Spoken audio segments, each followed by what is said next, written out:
I'd like to discuss the ways in which American leadership not only assumed it was smarter than the rest of the world, but underestimated the responses and actions to which other countries were forced.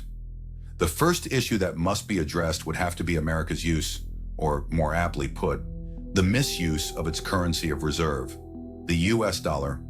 You see, after World War II, America was the one country involved in that conflict that was not destroyed in the years between the start of that war and its conclusion. America's infrastructure did not need to be rebuilt from the rubble left in the wake of the war that was mistakenly labeled as the war to end all wars. After victories in Europe and Japan, the world looked to America to assist in rebuilding the other superpowers on planet Earth at that time. So manufacturing in the United States soared because few countries had the ability to match it. While this was a boon for this relatively young country, it was the implementation of the petrodollar that pushed America into a category that no other country could match. Under this agreement, all oil products would have to be bought and sold in US dollars. And given that the greatest source of energy available at that time was oil, the world was at the mercy of those who controlled the dollar and the petrodollar by extension. Though not a stated requirement, other goods exported out of America were also exchanged in US dollars. It was just easier to convert your local currency into dollars to buy all of your imports from America. Given that oil was the biggest item being traded at that time, this meant that no matter what products you wanted for your country, it quite often not only had to be bought from America, but it had to be bought with the US dollar, which required an exchange rate that not only benefited America, but also harmed your country's economy. Let me put it this way. If you, with the you being another country, wanted to buy something like a car or the gas for that car from me, with the me being America, you had to not only pay what I want for the car and gas because there weren't too many countries offering cars as good as mine, you also had to exchange your country's currency in for mine, which added even more cost to your purchase. Sorry. Them's the rules.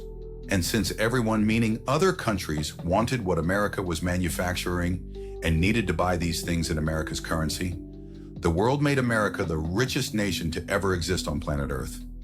But as I've always said, it's good when money comes in, but it's bad when too much money comes in.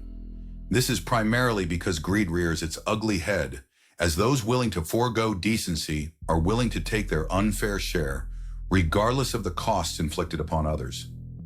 This is why I tried to point out that the biggest threat, the existential threat to the masses, were the elite. Not racism, not welfare, not statues of Civil War heroes. For even when addressing those distractions, it never resolved the issues that most people faced in ever-growing numbers in post-war America. Though it never happened, ending race issues would still have not ended food insecurity. Even if we eliminated all welfare programs or destroyed all social safety net and entitlement programs, places like Flint would still have lead-poisoned drinking water. And no matter how many statues we demolished, there would still have been more homeless people every year since the 2008 housing market collapse. I don't know if you can see the pattern here, so I'll shine a light on it. The common ground that each of these examples shared was that no matter the distraction, the final outcome was that the rich got richer while the rest of us found it more difficult to procure the things we needed for survival. At some point, the rich didn't even have to pretend that their money went to creating jobs. They got tax breaks for being the so-called job creators, whether they created jobs or not. In the end, the rich made money by simply having more money than everyone else. 10% of the wealthy own 80 or 90% of all stocks publicly available, but people believed their 10 shares in whatever company were going to allow them to retire at the age of 75.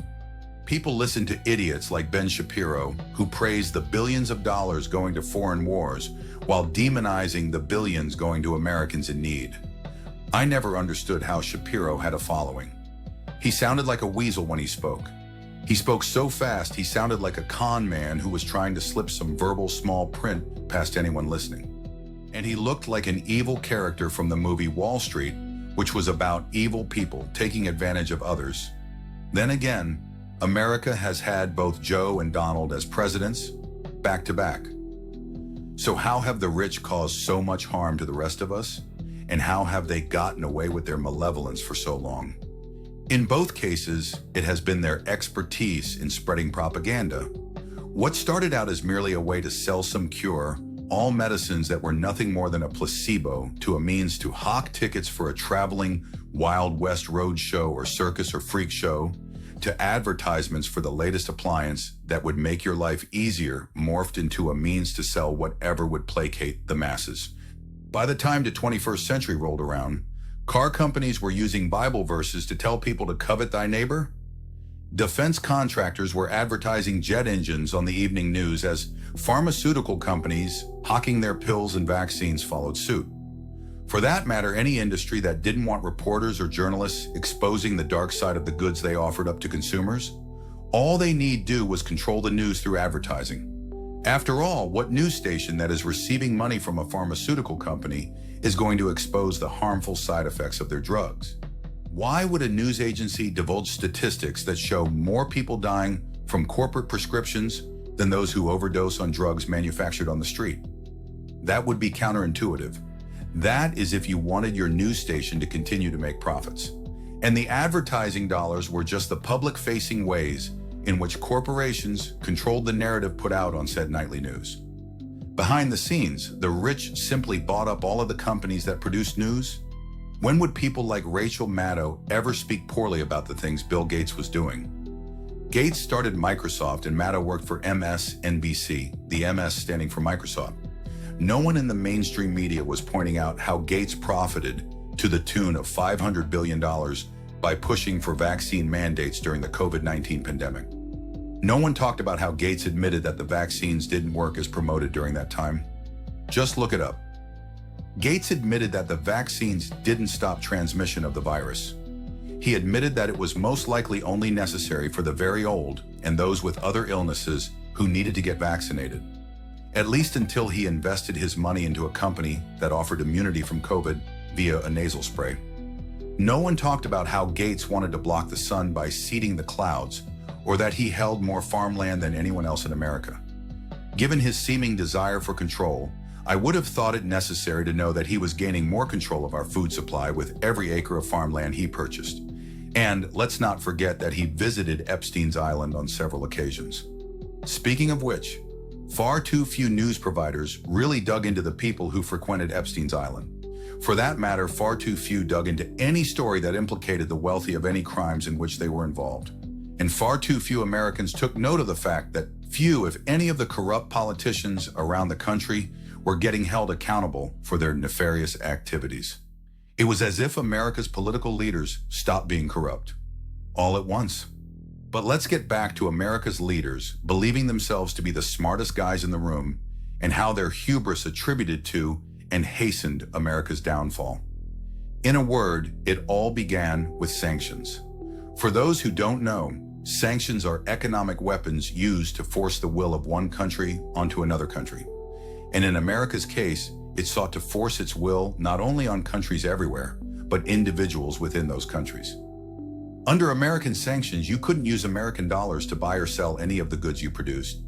Even if you were trading things like oil products to keep your country mobile, or heated or fed. The intention behind weaponizing money was to convince the leaders of a sovereign country to bend to the will of American leadership. In the minds of American leadership, those countries they sanctioned would experience uprisings as the citizens of those countries starved due to American sanctions. And to be honest, this strategy worked for years. No country wanted to be sanctioned by America. No country wanted a revolution because the citizenry was hungry. This worked until America sanctioned so many countries that the US dollar became worthless to almost half the consumers on planet Earth. At a certain tipping point, the rest of the world realized that they could simply trade with one another in any currency other than the US dollar. And to make these alternative means of trade that much more enticing was the fact that these countries no longer had to deal with the hypocrites that the dumb Americans kept voting back into office. No more trade deals upon which America would renege.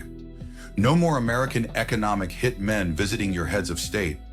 Why bother trading Russian or Venezuelan oil in dollars with America in the middle when you could trade for that oil in ruble or the Venezuelan bolivar? Why not trade electronics like cell phones and computer chips with China in renminbi, especially since America gave all of its technology to the Chinese years ago? Talk about not smart. American companies actually gave China their ability to manufacture and innovate to China in the name of profit. I guess American leaders never heard the proverb that states, if you feed a man a fish, he eats for one day. But if you give China all of your proprietary secrets, China will eat your lunch. So, to recap, America gains economic power because the rest of the First World was devastated by World War II. It then uses that power to cause harm to other countries by creating instability across the globe through sanctions. Eventually, the U.S. sanctions so many other countries that those countries realize that it makes no sense to use America's currency for its trades. And even worse than the loss of economic power and dominance, by far, is the loss of life that sanctions have caused over the years. According to a new economic study, 38 million people have died due to sanctions, especially those put in place by the United States. A link to a video discussing this study is provided below, but let's keep going with our recap. So, America loses the power it gained after World War II because it has made its currency useless to close to half the consumers on Earth, and it has allowed other countries like China usurp its standing as the manufacturing nexus of the inhabited solar system by giving China all of its intellectual property. And, though not spoken upon above, America also made itself reliant on China because China mines most of the rare earth minerals needed to make computer chips, and America buys most of its computer chips for its military equipment from China. This last point not only implies that American leaders are not the smartest guys in the room, but they are in fact the dumbest. America was personified in Joe Biden, who on several occasions and in several videos was seen as the guy the rest of the world's leaders ignored during diplomatic meetings. And then there was Trump, who threatened other countries with tariffs on goods that America couldn't manufacture itself. If being the dumbest guy in the room was the goal, America's leaders have definitely been the smartest at that.